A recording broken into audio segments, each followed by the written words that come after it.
7 days ಕನ್ಸಿಸ್ಟೆನ್ಸಿಗೆ break ಕೊಟ್ಟಿದ್ದೆ.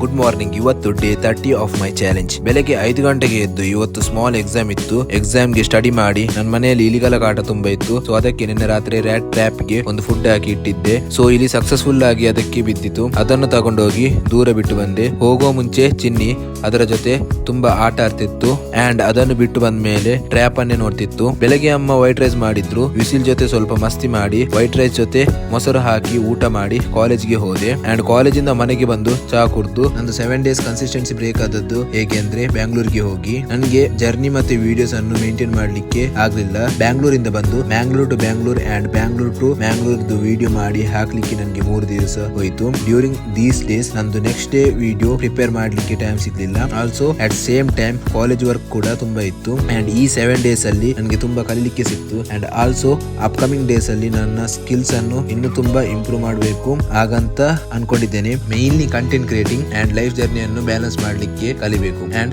Also content create ಅವರ life ಹೇಗೆ ಇರ್ತದಂತ ನನಗೆ ಗೊತ್ತಾಯ್ತು. As a student content creators pain ನನಗೆ ಗೊತ್ತಾಯ್ತು. ಅಂಡ್ ಈ ಮಿನಿ ವ್ಲಾಗ್ ಅಲ್ಲಿ ನಿಮ್ಗೆ ಸ್ವಲ್ಪ ಆದ್ರೂ ವಿಡಿಯೋ ಇಷ್ಟ ಆಗಿದ್ರೆ ಲೈಕ್ ಮಾಡಿ, ಸಬ್ಸ್ಕ್ರೈಬ್ ಮಾಡಿ ಅಂಡ್ ಶೇರ್ ಮಾಡಿ ಅಂಡ್ ಆಲ್ಸೋ ಬ್ಯೂಟಿಫುಲ್ ಕಮೆಂಟ್ ಹಾಕಿ ಅಂತ ಹೇಳ್ತಾ ಇವತ್ತಿನ ವ್ಲಾಗ್ ಎಂಡ್ ಮಾಡ್ತಿದ್ದೇನೆ.